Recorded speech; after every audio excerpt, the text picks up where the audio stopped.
mi compañera Ángela Guerrero. Ángela.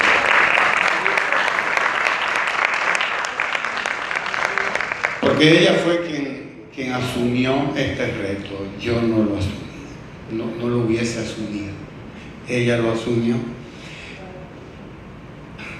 Fácilmente tendría que empezar agradeciéndole a Saldaña, pero Saldaña no hubiese estado aquí hablándole si Ángela no asume hacer este acto. Así que por eso comencé con ella y no con Saldaña, que ha hecho una presentación que yo no lo hubiera hecho nunca, tampoco. Pero realmente me ha dejado sorprendido, halagado, hasta no tengo cómo describirlo, cómo decirlo. Y miren que uno vive de la palabra, uno vive del idioma, uno vive de la lengua. Todos vivimos de la lengua, todos y todas, absolutamente todos y todas vivimos de la lengua, vivimos del idioma. Ese es nuestro instrumento de trabajo todos los días, desde que nos levantamos hasta que nos acostamos. Vivimos en el idioma, vivimos en la lengua, aunque no lo creamos y aunque no lo queramos incluso. No podemos salirnos de ahí, es imposible. El ser humano vive embebido en el idioma, desde que nace hasta que se muere y desde que se levanta hasta que se acuesta. Gracias, Saldaña. Gracias, profesor, doctor Saldaña, porque tiene un PhD, por eso él habla tan bien, además, porque se ha dedicado a estudiar el idioma. Y uno de los propósitos de este libro no es más que eso, precisamente, motivarnos, absolutamente a todos y a todas. Y yo soy inclusivo en el idioma, todos y todas. Hay una discusión grande ahora con el problema del lenguaje, de la lengua, de género.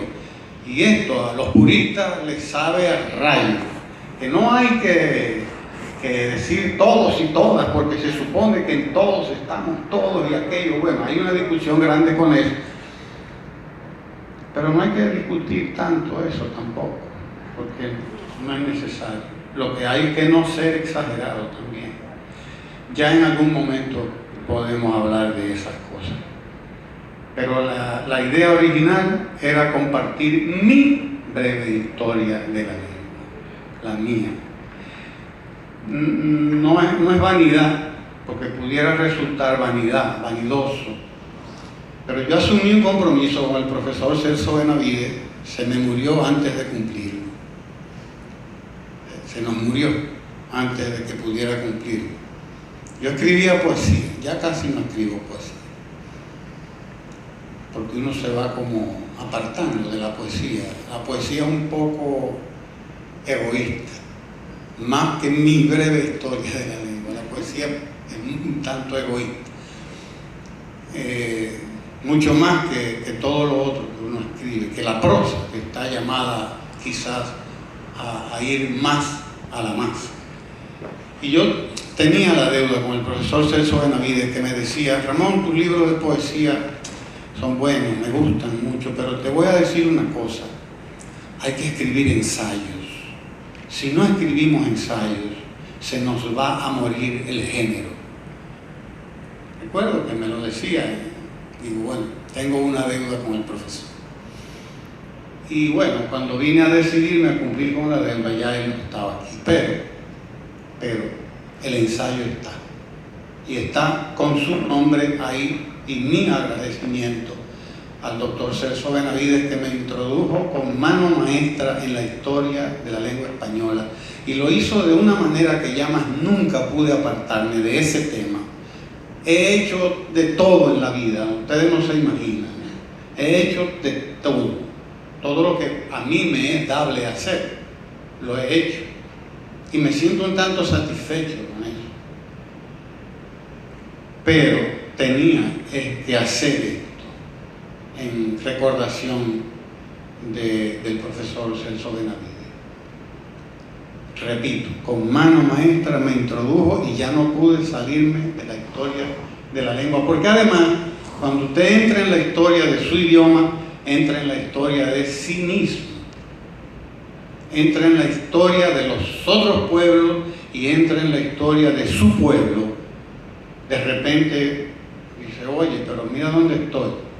Lo que decía el profesor Saldaña, vide, yo vide, decía la gente antes, y cuando estaba pequeño lo oía, aquello era el pan de cada día. Hoy no, porque la televisión, la radio, la escuela van nivelando el idioma, lo van nivelando, van estableciendo una nivelación natural, un tanto espontánea, natural no sé, pero tanto espontánea. Es decir, la gente se va corrigiendo. Por ejemplo, para que ustedes entiendan lo que les digo, yo oigo un merengue de Guandulito. ¿Ustedes conocen a Guandulito? Todos deben haber oído algún merengue de Guandulito. Yo estoy trabajando ahora, por cierto, con Guandulito. Se lo digo para que en algún momento sepan que vamos a hablar de Guandulito, porque me llamó la atención Guandulito por una razón. Un día en un merengue que él tiene que se llama La Polilla, resulta que el pueblo no dice la polilla, la gente dice la pulilla, era que decía.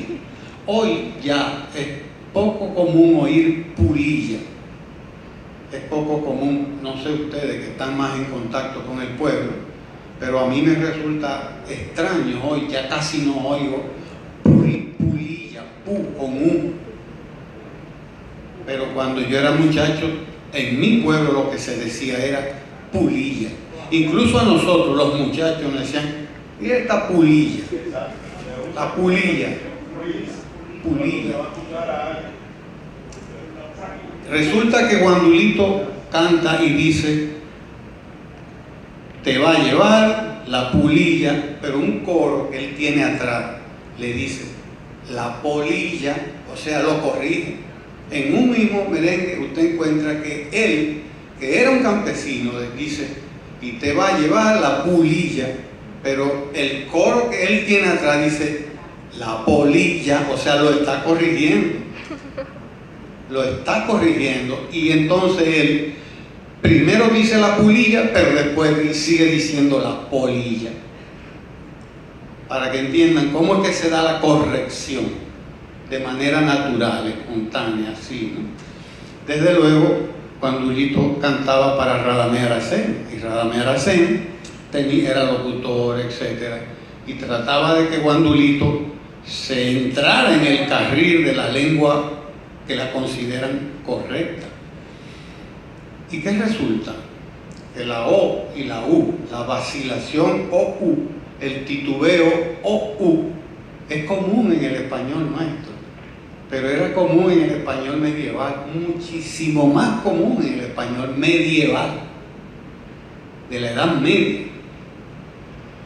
Hay un autor español castellano, don Juan Manuel, el infante don Juan Manuel, que escribió un libro, El Conde de Lucanor, el libro de los ejemplos del Conde de Lucanor. Ejemplos eran cuentos, pequeños cuentos para moralizar.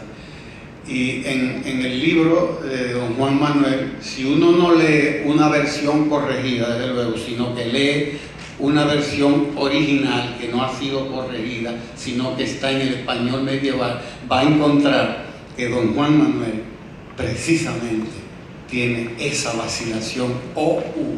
En vez de decir pudo, del verbo poder, dice podo, incluso. Mantuvo, aparece mantojo. O sea, es que era común. Y hoy, en el pueblo dominicano se conservan esas variantes de la lengua que son tan antiguas, y por eso ese aire arcaico o arcaizante del español dominicano, que lo hace sabroso, además, un idioma sabroso. Parte de mis padres también, porque ya la lengua iba cambiando. La historia de la lengua es la historia de nosotros, es la historia de nuestra cultura, la historia de nuestro pueblo. Yo aprendí del profesor Celso Benavides aquí en estas mismas aulas de la UAS, Pero aprendí también, como tú lo dices, de Juan Bosch, que un día leyó un artículo y me dijo, ven acá, pónteme ahí. Y yo, tú vas a escribir. Y te voy a decir una cosa, me dijo, se puede vivir de escribir.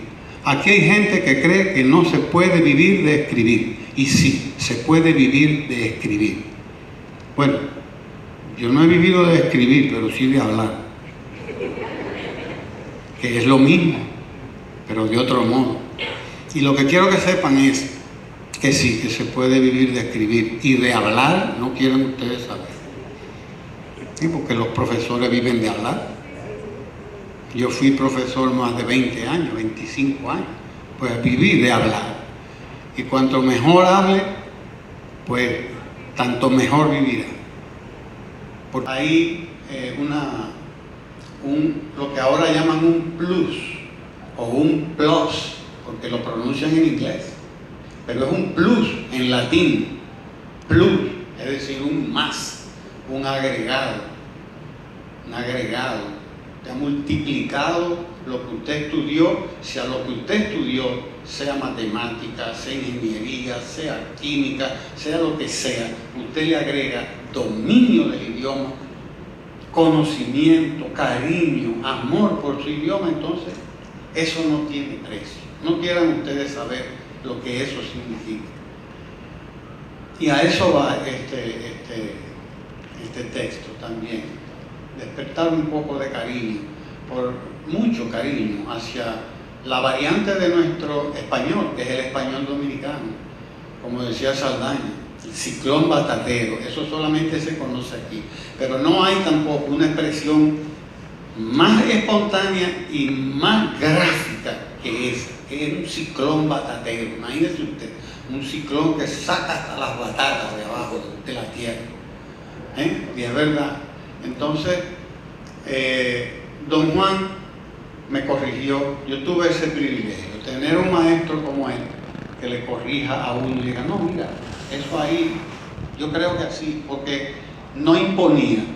Él decía, yo creo, ¿qué te parece? O sea, ponía a uno a hacer él era el maestro, pero entonces él ponía a uno en la situación. ¿Y qué te parece si lo hacemos así mejor? Y entonces uno iba quedándose con aquella idea de el oficio de la lengua, la artesanía, la carpintería del idioma, cuál palabra sí, cuál no. Y esa situación, esa relación en la que uno entra con el idioma, indica que uno pasa a un momento ya muy particular, que es su propio encuentro con el idioma. Nosotros tenemos ahora mismo una situación un tanto difícil,